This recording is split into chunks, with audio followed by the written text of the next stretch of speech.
Let's go. Kera amapfa yarateye, izuba riracana, ibyatsi n'ibiti biruma. Ibitungwa bibura icyo birya. Ibintu biradogera, abantu bakajya guhahira aho imvura yagwaga. Hakabaho ihene rero ikitwa Ruhaya. Ibwira izindi hene zose iti nimuze tujye guhahira mu ririya shyamba rigwamo imvura. Turishe ubwatsi. Amapfa nashira tuzagaruka. Ihene zose ziti nuko. Ejo tuzagenda. Ruhaya iti nyabuna murakomeza umugambi. Ejo muzizindure. Ihene ziragenda. Buracya ihene zose zirakorana, ziragenda ishyamba zirarimena.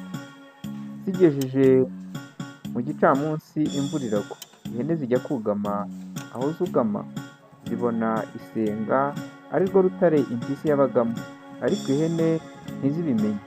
Ruhaya izijya imbere. Impyisi zibonye iti murakaza neza mboga zizanye.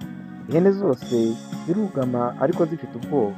Impyisi ibonye Ruhaya yuza, irayibaza iti ese urarya iki? Ruhaya iti ndarya utwungu cenye. Impyisi iti mpa nanjye numve. Ruhaya iti reka ngutumirize bakuzanire. Nuko Ruhaya ireba amashashi y'ihene iti bana banjye mwumve icyo ngiye kubabwira. Ndashaka ko mujya kunzanira umuti wa mperezayo. Haca umwanya ihene zitaza ntizagaruka. Ruhaya ibwira impyisi iti urabizi natumye abana b'ibizehe, henga nohereze izindi zijye kukuzanira utwungu tweze. Ikurebera ihene z'amariza irazibwira iti nimugende mujye kunzanira umuti wa mperezayo. Ziragenda nazo ziherayo. Impyisi irategereza ihebye ibwira Ruhaya iti ohereza izindi, za zindi zatinze. Ruhaya yari izi ko impyisi ishaka kurya abana bayo na za nyina, niko kuyibwira henga nohereze izari zisigaye indore, ubanza izagiye mbere imvura yazishe. Ibwira ihene z'amajisha iti nimuze mbatume. Ihene ziza zose irazibwira iti nimugende namwe munshyire umuti wa mperezayo. Ziragenda zigumayo. Ruhaya imara umwanya iti yewe ngiye kurora aho imvura igeze maze zihamagare zize zatinze. Impyisi iti genda uzihamagare ariko nuzibura ndakurya nta kabuza. Ruhaya iragenda yihamagaza ubusa, ibura icyayitaba. Yigira hirya irahamagara, irakomeza iragenda, aho bigeze irashibura iriruka. Impyisi ibiyanga mu nda ihubuka mu isenga, ibona Ruhaya irashubera hakurya. Impyisi ishyira nzira, amaguru yabangira ingata, reka si ukwiruka iraca ibiti n'amabuye. Ruhaya iza gukebuka inyuma uko yakabikenye, ibona Warupyisi irabutabuta mu nyuma yayo, ikuramo nayo. Impyisi irayibwira iti ntunsiga uranje. Biriruka bimara imisozi, iti genda shahu mpenzi rya none, ntuzongera kumpenda ubundi, habe ku manywa habe nijoro nzakurya. Turi kumwe na burya bwa ryari. Ruhaya nayo iti cyaza amenyo ngo uzarya Ruhaya. Impyisi irataha igenda ifite umujinya, irakariye Ruhaya. Uko yibutse ibya Ruhaya igakubita agatoki ku kandi, itinda mu isenga ryayo. Igeze aho iti ngiye kureba Ruhaya. Iza mu gitondo cya kare igera ku ngo z'abantu. Igiyeyo igeze mu gasusuruko isanga Ruhaya iziritse ku misoto y'ikigega. Iravuga iti sinjye wagushyikira, mbega noneho Ruhaya ko nkwifatiye uranyuzwa n'iki? Urambeshya iki kandi urabigenza ute? Ruhaya iti uramaze undya uko ushaka, nta mbabazi ngusaba. Impyisi iti ongera umbeshye se, ongera umpende ubwenge nka kera. Ruhaya iti noneho wanshyikiriye sinjya kureba ngo mbeshye, uranyica nta kabuza. ibyo ndabiruzi. Ariko rero wanyica wagira, ureke tubanze twivuge. Niko abashaka kwicana bose babigenza. Impyisi iti ibyo nabyo kankwivuga, nurangiza nkwice. Ruhaya iti nimara kwivuga wowe se ntiwivuga. Impyisi iti wakwivuga ugiye gupfa, nkanswe njyewe ugiye kukwica. Maze Ruhaya irivuga ati meme. Impyisi iti reka nanjye nivuga. Impyisi irahuma. Abahinzi barumva, baza biruka basanga itararangiza no kwivuga. Bayifata barayica, bayikubita amahiri, maze impyisi ifirya. Sinjye wahera hahera umugani. Impyisi ni Imana.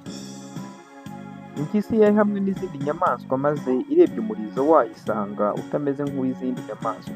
Ako kanya ifata umugambi wo kuzajya kubaza Imana icyatumye ibiha umurizo mubi kandi udasa n'uw'izindi nyamaswa. Iryo joro ntiyasinzira. Bucya yageze ku Mana, irayibwira iti Nyagasani, ntiwambwira impamvu yatumye umpa umurizo utameze nk'uw'izindi? Ese wabitewe n'iki? Imana irayisubiza iti nyamara ndasanga naraguhaye umurizo ugukwiye. Ariko rero ubwo utawishimiye ukaba ushaka urutaho, ndabanza nguhe icyo ukora maze nugaruka wagishoboye uhindurire umurizo nguhe uwo wifuza. Impyisi iremera, maze Imana ishaka igisembesembe cy'intama iragifata, ikizirika ku gahanga k'iyo mpyisi. Iti ngaho genda, ntukore kuri iki gisembesembe, uze kukinzanira nimugoroba. Impyisi iragenda, impumuro y'icyo gisembesembe iyitera ipfa. Irenze umusozi wa mbere amerwe aba arayishe, ariko irihangana irakomeza. Igeze ku musozi wa kabiri iba itangiye kukirigata. Ku musozi wa gatatu amerwe aba arayirembeje, itagishoboye kwihangana ikihoshe. Izina ry'ubupyisi rirakampama, urubwa ruruta ububwa. Ako kanya cya gisembesembe ikimira bunguri. Nimugoroba igaruka ku Mana isoni zayo yabuze uko yifata. Imana iyibonye iti cya gisembesembe kiri. Impyisi irasubiza iti amerwe n'inzara byanyishe ngiye gupfa ndakirya. Imana iti nuko rero ubwo wakiriye ntushobore kwihangana ngo ukigarure, wowe n'izindi mpyisi zose muzahorana iteka umurizo nk'uwo. Impyisi itaha ityo ntiyongera kubaza Imana iby'umurizo wayo, igumana uwo yari isanganywe. Umugani w'impyisi n'agasimba bita inzobe. Umunsi umwe impyisi yagiye mu rufunzo ihasanga abakobwa b'inzobe. Iraza ibwira se na nyina na bene nyina iti nabonye abakobwa beza, murajye kubansabiramo. Izindi mpyisi zirayibwira ziti iyo ujya gushaka umugeni mu nzobe, imbwebwe n'impyisi ntizifite abageni. Indi iti oya ndashaka abakobwa b'inzobe, sinshaka ab'imbwebwe. Nuko impyisi ziremera zijya gusaba umukobwa w'inzobe. Inzobe ziti tubemerere umugeni, mujye kwitegura. Impyisi zirataha. Inzobe zisubiraho ziti turazishyingira tukaba duhumanye, turazima umugeni zikaturya. Nuko inzobe imwe iti nimuceceke, ku munsi wo gushyingira tuzazihenda ubwenge ubukwe bwe kandi tutiteranyije nazo. Bukeye impyisi ziraza zivugana umunsi wo gushyingira. Inzobe ziti umukwe araza, arahari, ariko azaze ataha. Impyisi ziremera zirataha. Impyisi zimaze kugenda, inzobe ibaza izayibwiye ngo ziceceke iti ubwenge zizahenda impyisi ni ubuhe? Inzobe zose zigende zizane ihene muzinyereke, nanjye mbereke ikizatuma impyisi itarongora. Inzobe ziragenda zizana ihene, zibwira izindi ziti ihene nimuzibage, izindi nimuzishakire ibiziriko muzizirike ku nzu, inyama muzimanike ku nzu ku mbariro. Impyisi niziza zikicara iruhande rw'ihene cyangwa rw'intama, ntizigire ihene cyangwa intama zikuraho, tuzemere tuzishyingire. Inzobe zemera inama, impyisi zirashyika ziraza, zisanga inzobe zicaye ziteguye. Impyisi ziravunyisha, inzobe ziti nimuze. Impyisi ziraza, baziha ibirago ziricara, zibona inyama zimanitse ku mbariro n'ihene ziziritse. Impyisi nkuru muri zo iti hari icyo nibarizaga, ariko ntimunseke. Inzobe iti tugusekera iki se? Impyisi iti ziriya nyama iz'inka cyangwa n'iz'ihene? Inzobe iti ni ihene. Impyisi iti nabanzaga mugira ngo ndavugishwa. Inzobe iti reka da, uvugishwa iki? Bimaze akanya indi mpyisi iti amagambo ni ugutaruka, nanjye ndabaza iriya hene y'igihuga n'iriya y'umukara zipfana iki? Inzobe iti iriya y'igihuga yabyaye iriya y'umukara. Impyisi iti nuko nabanzaga mugira ngo ndavugishijwe. Bimaze akanya impyisi nkuru irasohoka ihamagara izindi iti nitugera mu nzu dushikuze ziriya nyama na ziriya hene twigendere, iti umugeni tuzaba tumushaka ubundi. Impyisi yendaga kurongora iti nanjye nibyo nendaga kuvuga, nanga ko munseka, ni njye wari ubabaye umugeni ndamuretse, maze tuze dusimbukira rimwe, ntihagire inyama zisigara n'ihene tuzijyane.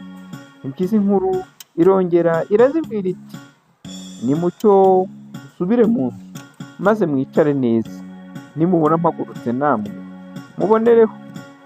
Nuko ziraza no mu nzu ziricara, iya mbere ibishikuje ihene, zose ziboneraho zihubuza ihene n'inyama ziriruka. Inzobe zisigara ziseka, impyisi zigenda zityo, inzobe zirishima, zishima n'inzobe yazigiriye iyo nama.